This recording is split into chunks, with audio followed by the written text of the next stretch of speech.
的故事，偏偏有感應追溯一些暗示。問問事情怎會開始，又問問事情怎會終止。千之界中計推理的冷靜，天天有新變遷發生啲注定。時時及時總靠機警，未尋事實未定，變局處境。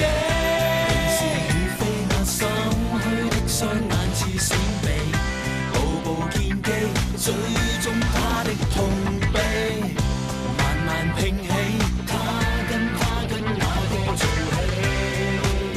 落雨起，太避忌，花樣太多，偏歪曲結果，有一些感應出錯，求誰聽清楚，查探內幕，花樣太多，偵測花樣更多，情理分析一切識破，迷惘清晰之間不算太傻。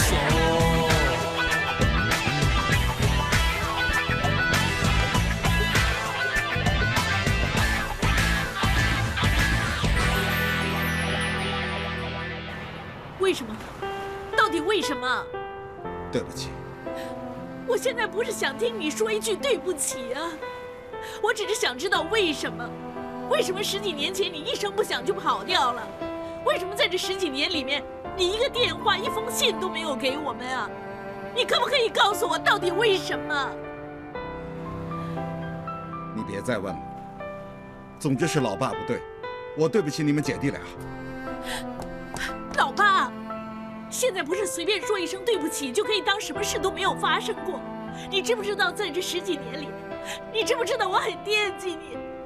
你知不知道我无时无刻都想看见你，想你回来，我们可以一家团聚啊！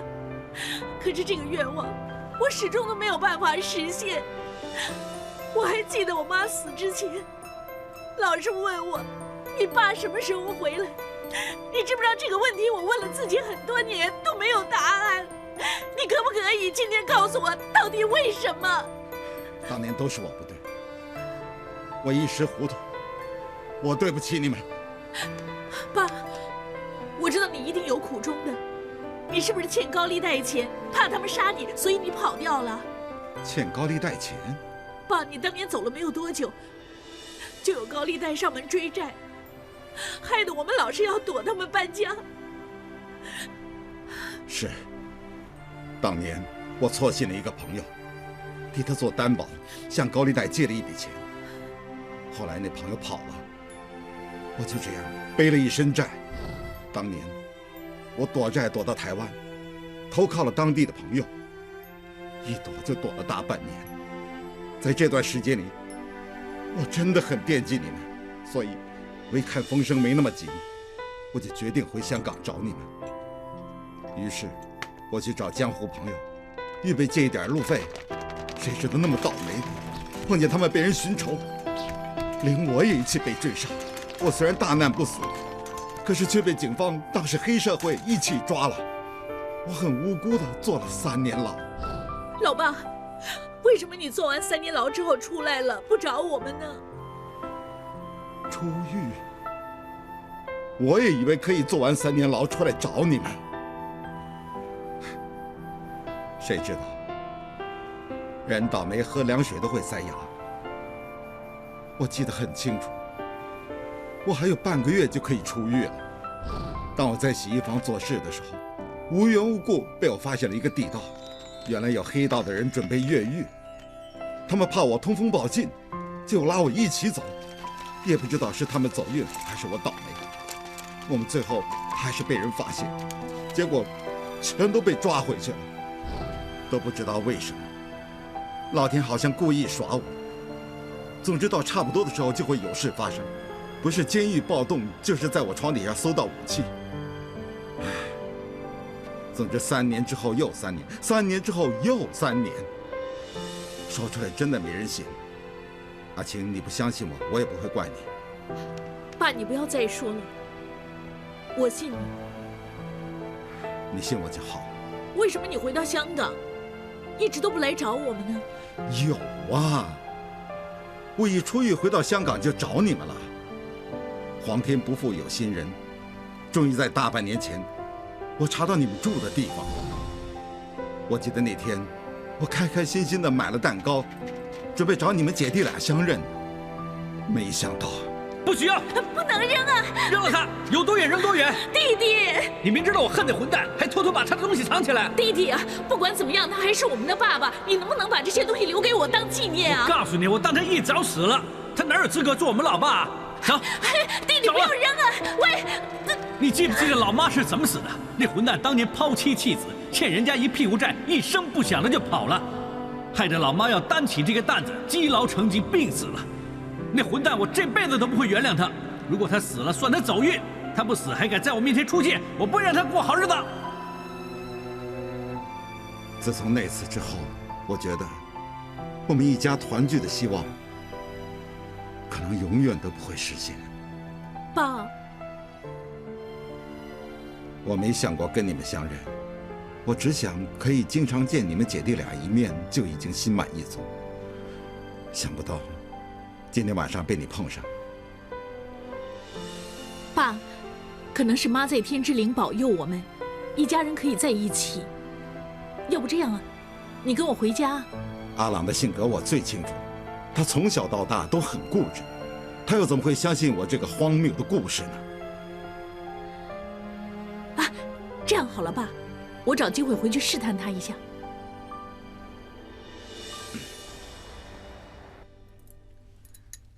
姐姐，啊，什么？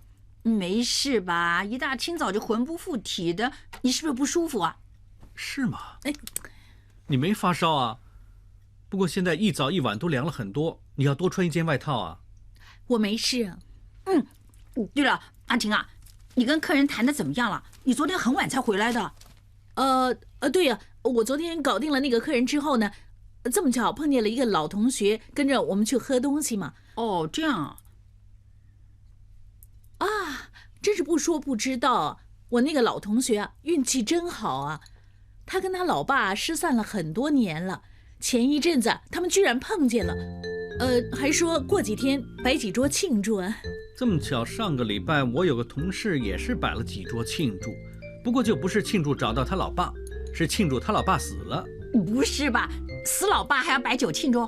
有什么稀奇啊？他老爸真是什么坏事都做尽了，吃喝嫖赌啊，又去包二奶，又打老婆。像这样的混蛋，死了要放鞭炮庆祝？那是该死了哦。哇，海哥，报上说政府可能在大屿山开个赌场，那我们以后就不用过大海了。拜托你了，收工就回家陪陪老婆孩子，再这么躲，老婆都跑了。说说而已，干嘛这么认真呢？哎，奶茶。怎么了，海哥？哎呀，肚子叽里咕噜，不知道是不是吃坏了。哎呀，不行，我要上厕所，你慢慢的啊。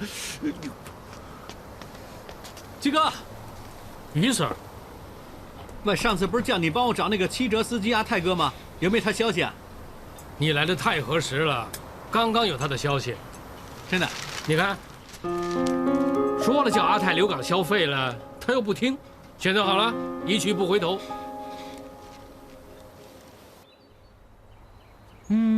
这个七折司机这么巧被人杀了，喂，你们说会不会是杀人灭口啊？看来有点像，朗哥啊。现在拍侦探片嘛，杀人灭口，这件案子人都抓了，拜托你们别那么多事。话不是这么说，这案子还有很多疑点，关德武都没认罪，严格来说这件案子还没破。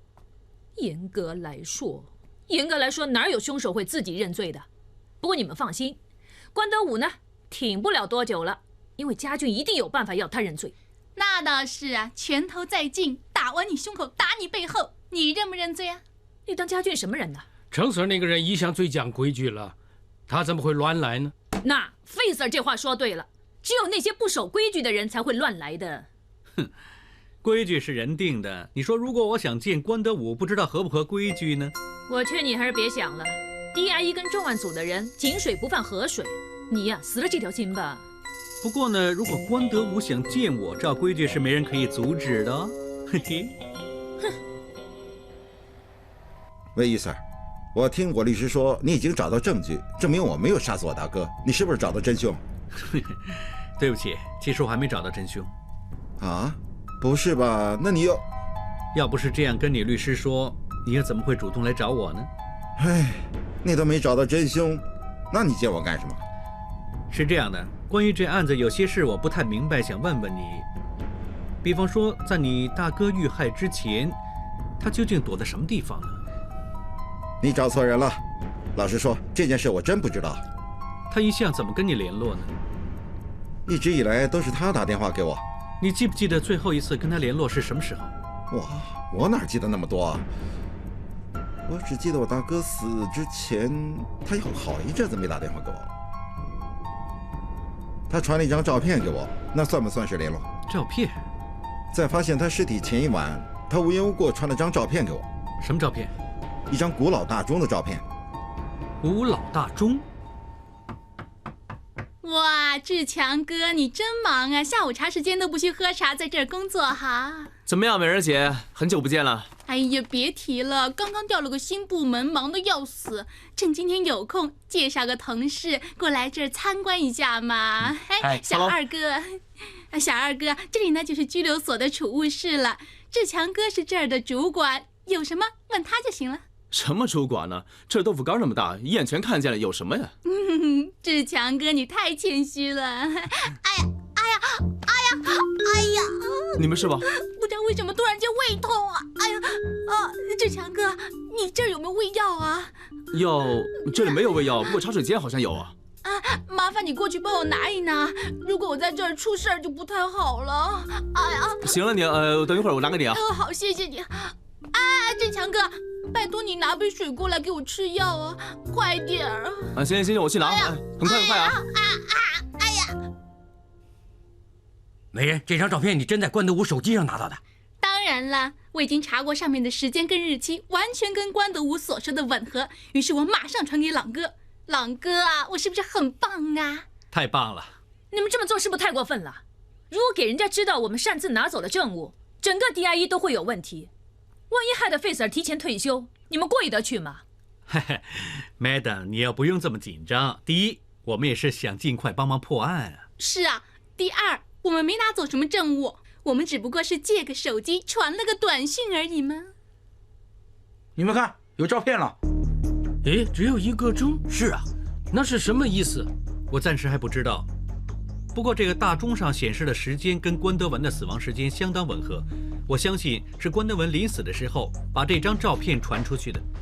可是关德文临死前没事，干嘛传这样的照片给他弟弟呢？就是啊，太蠢了，要传也传凶手的样子了。我知道，他想通知关德武替他送终。都不知道你们干嘛那么紧张。照我说啊，关德武肯定是在撒谎。记不记得上次啊，他虚构一个叫 Kiki 的女孩子做什么不在场证人，结果还不是被家俊拆穿了。他这一次还是一样画葫芦，拿张不知所谓的照片出来，想分散我们的注意力。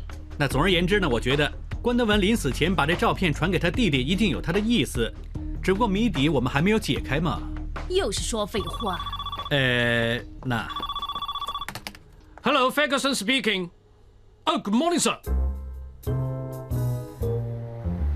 费 Sir， 你身为 DIE 的主管，也是他的上司，你有什么理由由着他自作主张查关德文的案子 ？Sorry, sir， 是我不对，我保证以后他不会再犯同样的错误了。那黄 Sir， 我想解释一下，因为我发现了一些对破案可能会有帮助的新线索，所以我才继续查，这绝对跟费 Sir 无关。混账！有新线索应该交过来让重案组去查，不是由你去跟的。我告诉你，警队是一个严守纪律的部门，每个人都有不同的工作岗位。你一再违反守则，而且还私自去查一些不属于你的案子，还要骚扰证人，是不是想我降你职啊？黄 Sir， 再给他一次机会。机会？进来。黄 Sir， 家俊，什么事？之前关德武说过跟一个叫 Kiki 的女孩子去一间度假屋过夜。我们去银行查过，证实那个度假屋是个银主盘，业权有一间律师行持有。如果我没猜错，律师楼的持牌人应该是李德广，是不是程 Sir？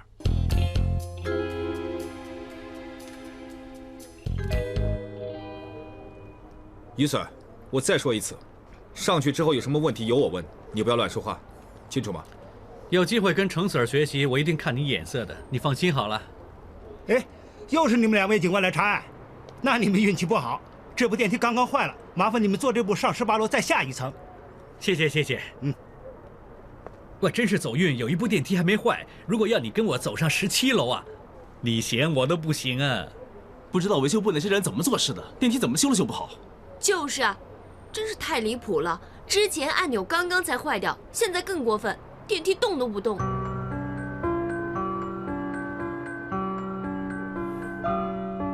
程督察，你们这次上来就是特地拿这张照片给我们看。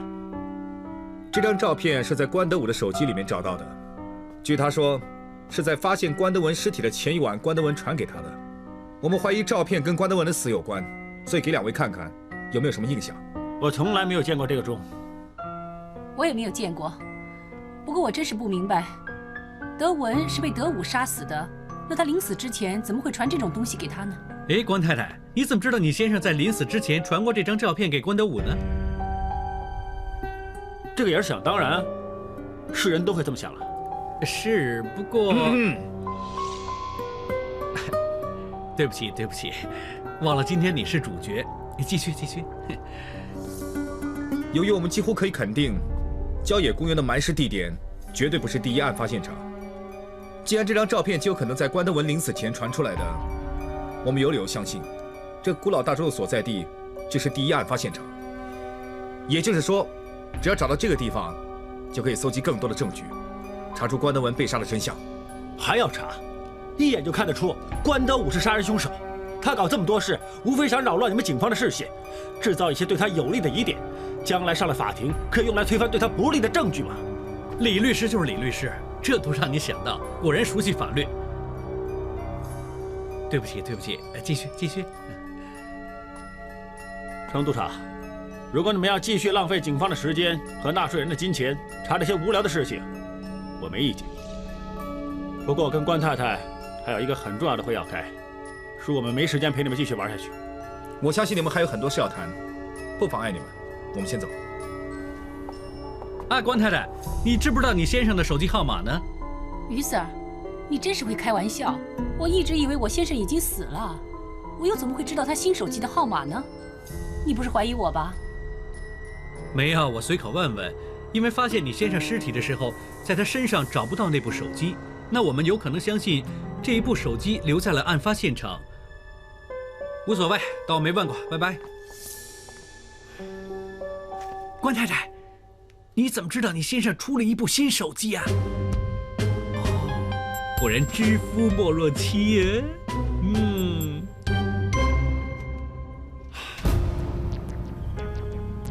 哎呀，你自己来就好了，干嘛非要叫我一起来呢？还不是你，那天又不看好尸体，让那个混蛋有机会拍照片，还传了出去，要不然会搞得这么狼狈吗？那我看他死不瞑目，我怕嘛，所以就跟着你出去了。谁知道他死不断气呢？别说那么多了，快点把手机找出来，免得夜长梦多。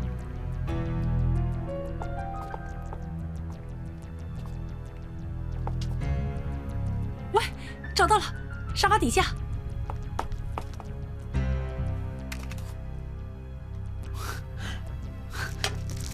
一把火烧了你，看那些警察怎么查起。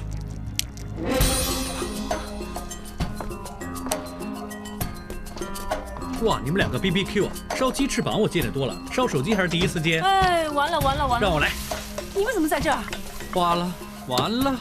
关太太、李律师，非常感谢你们做贼心虚，替我们省了不少功夫。现在正式拘捕你们。程督察，你说清楚一点，拘捕我们，你告我们什么？不要在这儿装蒜了，我们现在告你合谋杀死关德文。你们还有什么话说？告我们谋杀？你们有什么证据？你们要不是心里有鬼，干嘛没事到这儿来，还要把手机找出来烧了毁灭证据？呵呵，Madam，你刚才也说了，手机已经烧化了，你大不了告我们非法闯入跟刑事毁坏，最多赔点钱给那个机主喽。对了，我会烧他10亿8亿冥币下去给他总行了吧？哇，喂，是冥币啊，你敢不敢要啊？你还说呢？那么多部手机不选，偏要选我这部？那没办法。谁叫你的手机型号跟关德文那部一模一样呢？算了吧，你不是有借口换一部新手机吗？你说什么？关德文的手机在那儿。其实只要知道手机号码，打电话接通了手机，就可以从网络公司查到手机的正确位置。那你们怎么知道电话号码的？哼，我不是跟你们说过，关德文在临死之前传过一张古老大钟的照片给关德武吗？有来电显示的。我总不信，单凭手机里面一张古老大钟的照片就可以指证我们杀人。嘿嘿，我劝你们不要这么镇定，这个古老大钟本身就是一个证据。哼，还不是一个普通的古老大钟，有什么特别？不是这样，让我带大家从死者的角度去看一看凶案的现场。当时关德文受了重伤，照李律师你所说的，他应该躺在这里。他拼尽最后一口气把手机找出来，他想拍一些现场重要的线索，然后传给他的弟弟。那就是说，这个古老大钟是线索？不要这么着急，先听于所怎么说。还是程 Sir 深明大义。不错，关德文当时受了重伤，他拼尽最后一口气，他瞄准了目标，想拍下去。看这，拍完了古老大钟，带我们游了一次花园。嘿嘿。究竟他拍到了什么呢？问得好，所有人包括我，都把焦点摆在这个古老大钟上，以为关德文真是想借此提醒他弟弟记得帮他送钟。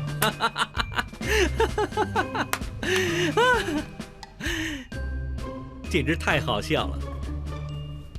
其实呢，关德文他最想拍的就是这一个古老大钟旁边的这一张简报。哦，哼，于 Sir， 你这么会演戏，不去表演个人秀真是可惜。不过你不要忘了，就算你推理的天花乱坠，你也拿我们没办法，因为我们有很确实的证据证明我们在案发的时候一直在公司开会。对呀，忘了你们俩有不在场证据，这次真要放片子了。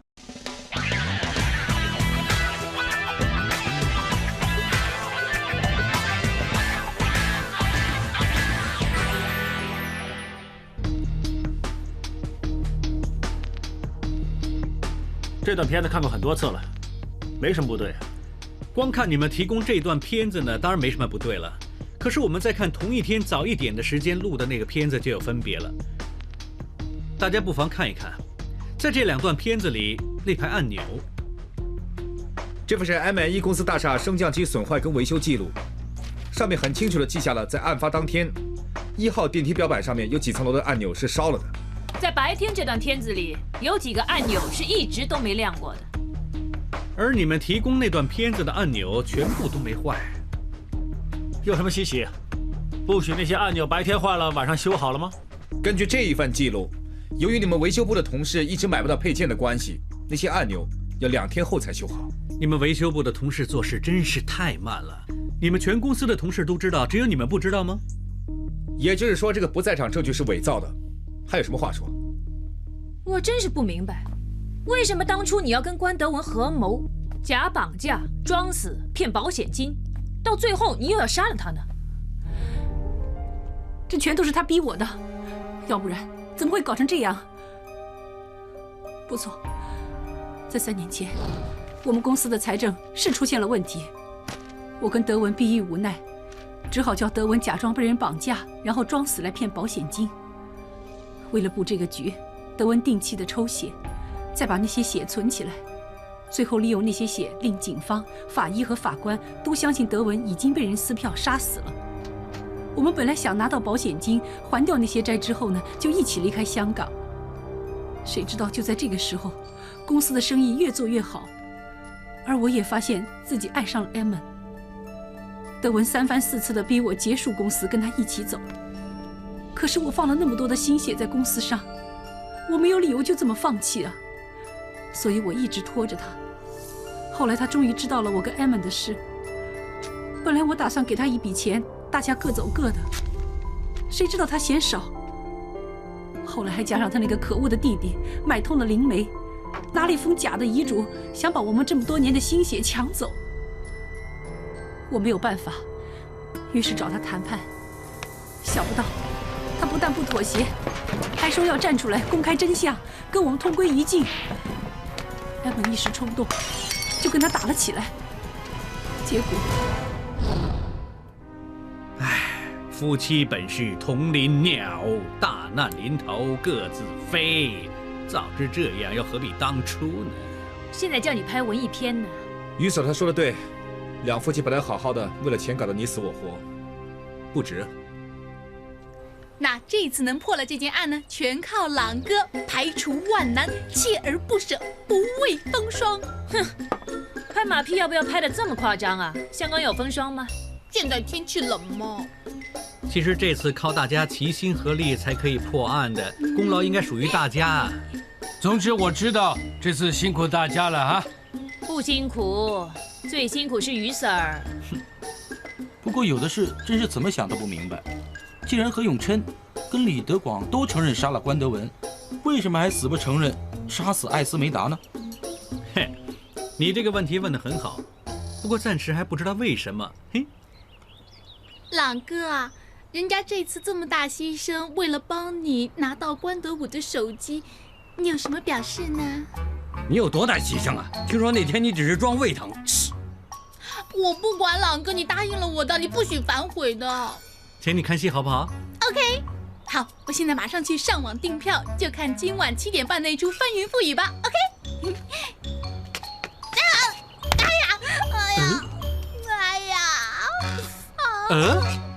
医生，不打针行不行啊？哦，小事而已，皮外伤嘛，不用打针了，拿点药膏给他擦，过几天就没事了。医生都说没事了，你放心吧。不是啊，医生，你看我的伤口会不会越来越大呢？我会不会破相呢？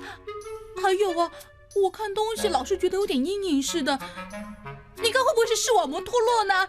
是纱布挡住了，没事的。是吗？医生啊，你还是帮我验验眼睛。你知道瞎了没关系，可是呢，大近视戴眼镜很难看的嘛。哎，好吧，我帮你检查，你转过去。能不能看见第6行这个一字啊？看见。向哪边呢？向下。隔壁那个呢？向上。最后这个一字呢？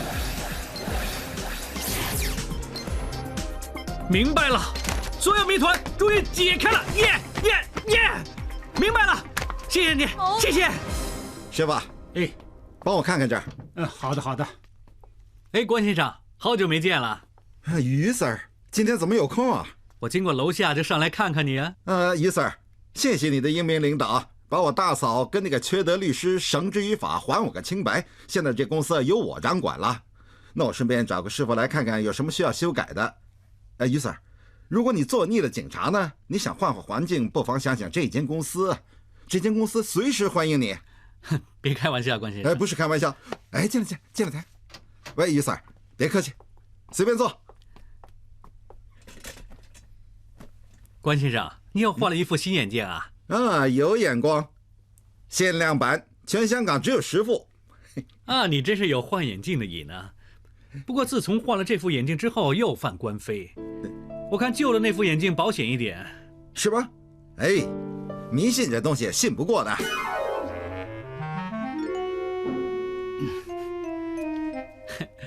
不过关先生，你想戴旧的那副也不行了，都打碎了。于 Sir， 你这么说什么意思啊？你旧的那副眼镜不是在艾斯梅达家里打碎的吗？于 Sir， 你的想象力真的很丰富啊。我的想象力不止丰富，有时候还挺准的。我一直都不明白，为什么凶手杀了艾斯梅达之后，会莫名其妙像吃错药去打碎那个金鱼缸呢？直到昨天我陪同事去看医生，终于让我明白了。你说什么呀？我不知道你说什么。我慢慢解释你就明白了。那艾斯梅达之所以被杀呢，就是由于你们两兄弟出钱去收买他，拿一封遗书出来，然后你大嫂呢也去收买那个艾斯梅达，可是他却调转枪口指向你们两兄弟。哇，你气急了，就把艾斯梅达宰了。可是由于你跟死者纠缠的时候不小心打碎了那副眼镜，搞得满地都是，你又怕扫不干净，那你就索性打破金鱼缸，然后弄得一地全都是玻璃碎片来掩饰。嘿嘿，只可惜百密也有一疏。关先生，你又忘了你自己是一个追上潮流的人啊！你买的所有眼镜都是限量版有出示纸的吗？你还要谢谢我们鉴证科的万化姐，她用了无数个晚上，在那么多玻璃碎片里面找到一块眼镜碎片，凭着那个眼镜碎片上面的雷射编码，找到那家公司，再核对过身份，终于被他发现，眼镜主人就是小四眼关德武。小四眼关德武，我这个手铐也是限量版，试试。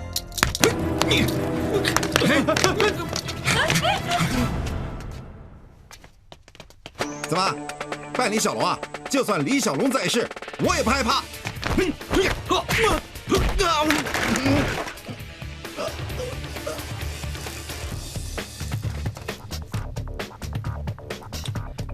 我告诉你，没人可以侮辱李小龙先生，听见没有？啊，这副眼镜真是很配你啊，于 Sir， 现在怎么办？这些粗活有人做，请你喝咖啡。知道。关德武先生，警方现在正式拘捕你，控告你涉嫌谋杀艾斯美达。可不可以跟大家讲讲这一件案的侦破过程呢？其实这件案子在开始的时候的确遇到很多棘手的问题，不过我们专案小组从来没有放弃过任何一个细微的线索，更要感谢热心的市民提供一些有用的资料。快点呐，家俊哥出镜了！我们经过抽丝剥茧，哎，家俊真是越看越帅呀，晶晶真没选错人，简直身材口才都是一流啊！哎呀，你这个死胖子啊，你是在看新闻还是在看美女？什么？人在夸家俊呢，他身高60，说话又流利，不是口才身材都是一流。老爸，你算了，你也不是第一次了，认了吧。喂，你别火上加油行不行啊？我还没骂你呢，老赖在家里，吃饱了就睡。什么？我寄了信，你要人家回复才能建功吗？哎呦，糟了！我今天晨运的时候忘了帮你寄信来，你的几封求知信呢，还在我房里呢。那不关我事，是老妈没做事。到底谁老人痴呆？不是你，不是你。走啦！晶晶怎么现在才出来？看不见家俊上电视了？是啊，无所谓了，我们约了去喝东西，见真人不是更好？哼，你不是吧？穿成这样去拍拖，有什么问题啊？你像上班多过上拍拖。是啊，姐，穿得漂亮点，哄哄家俊哥开心啊！你知不知道家俊喜欢我什么？什么？内在美呀！你有吗？走了，拜拜。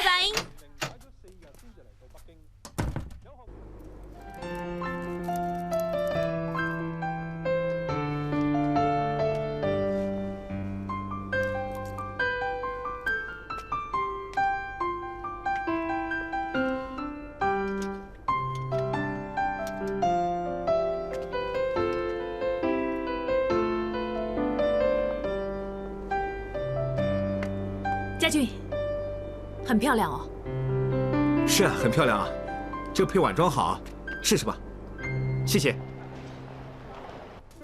喂，对了，干嘛无缘无故送东西给我？就当生日礼物喽。生日礼物？你不是吧？我要等好久才生日啊！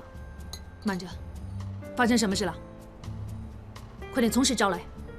我师父下个星期搞了个结婚20周年纪念舞会，他要我带你去。你说司徒锦司啊？他退休了之后还有跟你联络吗？有，当年他带我出来的嘛，我不想令他失望。不过老实说，我好几年没去过这样的舞会了，我怕我会丢你的脸。去舞会你都怕丢我的脸，那将来你要穿婚纱进教堂怎么办？那我先说好啊，如果要我穿的叮铃当啷的呢，我不会嫁给你的。你不嫁，我不是要做和尚？你做和尚？我肯啊！我爸、我妈、我妹都不答应你了。我一定会把你五花大绑跟着，就斩摆上桌。好，我们还没结婚你就对我这么凶啊？是啊，记得明天晚上7点钟啊，我订了位子吃饭啊。哎呀，晚班真离着。喂，不跟你说，弟弟回来了，拜拜。哎，这么早？是啊，跟谁通电话？打错的吗？百货公司大减价，没有我的饭。没你的饭，没你的饭，女人东西。啊，我先拿回房啊，下次再买给你啊。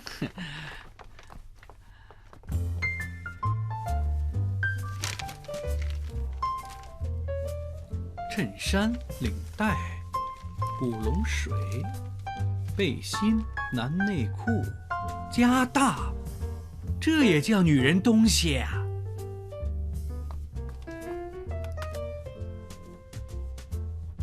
摸上去电话还是热的。大错。我呀，回来啦！喂，撒姨，什么事？你知不知道我姐是不是认识一个新男朋友啊？不觉得什么事啊？随便问问。不过话说回来，如果我是阿琴，我认识的男朋友，打死我也不会告诉你的，免得被你拆散了。又不是不知道自己是个变态的。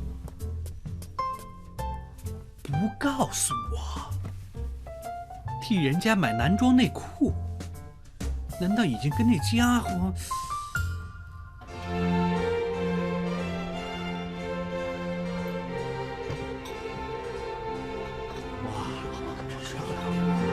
你看看，别人看见你就像看见大明星一样，怎么会丢我的脸呢？你当然开心了，我可惨了，穿着3寸高的高跟鞋，疼死人了。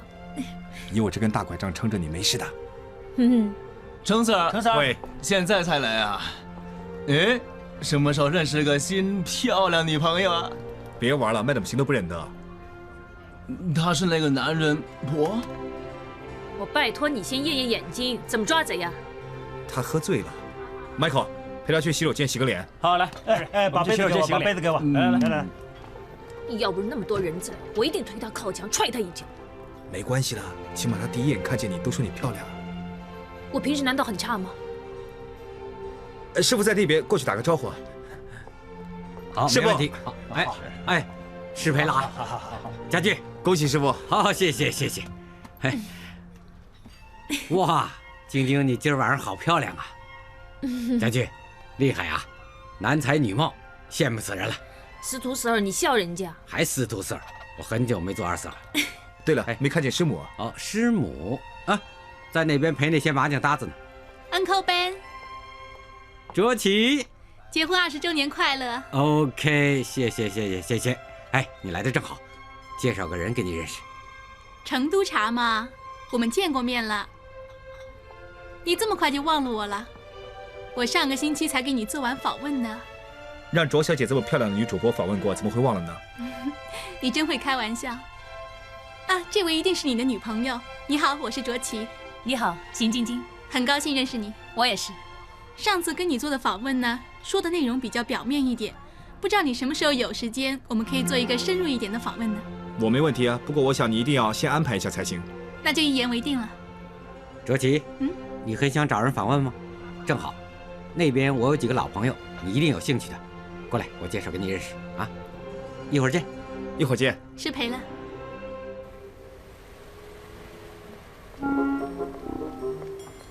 骗我姐给你买内衣内裤，拿来酒店给你，一定不是什么好人。穿的这副德行，选谁不好，偏选个长毛。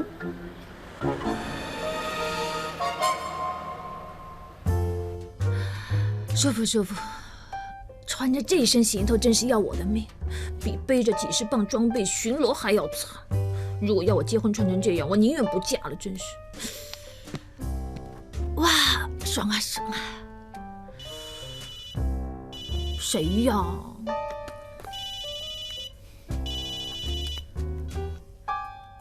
喂，家俊，什么事啊？晶晶啊，舞会就要开始了，你去哪儿了？还不快回来？哦，我去了洗手间嘛，很快出来了。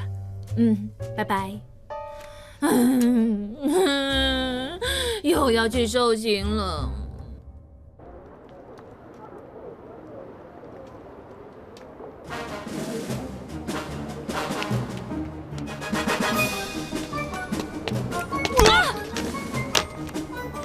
等等！哇，鞋都坏了！你这个混蛋！喂，又是你！这么巧？你知不知道你撞到我了？我知道。对不起都不说。对不起。还有啊！喂，赶时间，先走。你这个大坏蛋，明天就知道厉害。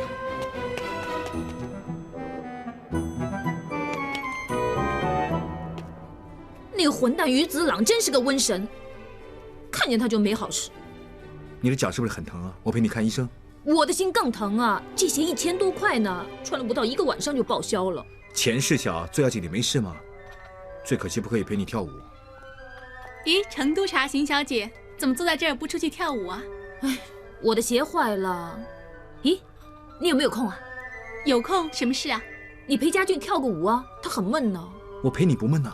我当然有空了，不过不知道成都茶你赏不赏脸呢？家俊啊，你表现一下绅士风度，请人家跳个舞啊！来呀！你真的不要我陪你啊？去吧去吧去吧。周小姐，请。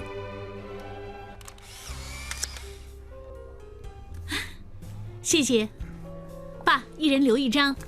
哇，好漂亮啊！阿倩，怎么没事约老爸来这么高级的餐厅吃饭呢？爸，你不是吧？今天是你的生日啊，你不记得了？你怎么了？老爸开心，你还记得我今天生日？其实每年的今天呢，我都瞒着弟弟偷偷的替你庆祝生日的。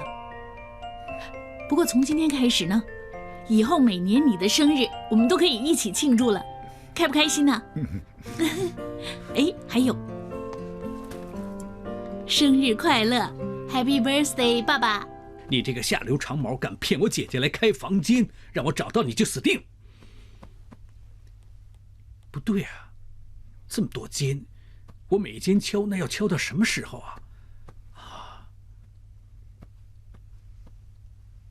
哦，有办法，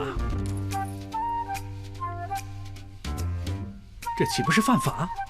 我是警察，我怎么可以知法犯法呢？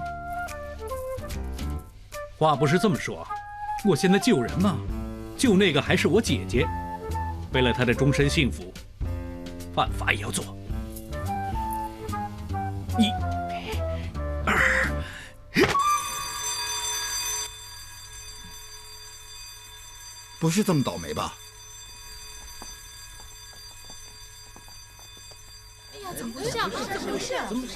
大家冷静一点，可能只是警钟误鸣。况且我们在楼下，只要有秩序的离开，一定没事的。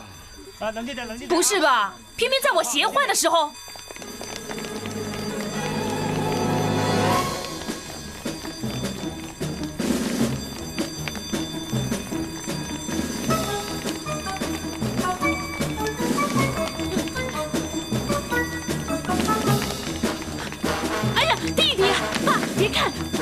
快走啊，走啊！请让让，让一让，让一让，让一让！死长毛，你别跑！天空千個荒誕的故事，偏偏有感應追溯一些暗示。問問事情怎會開始，又問問事情怎會終止。小世界中計推理的冷靜，天天有新變遷發生天注定。時時及時總靠機警，歷尋事實未定，變局處境。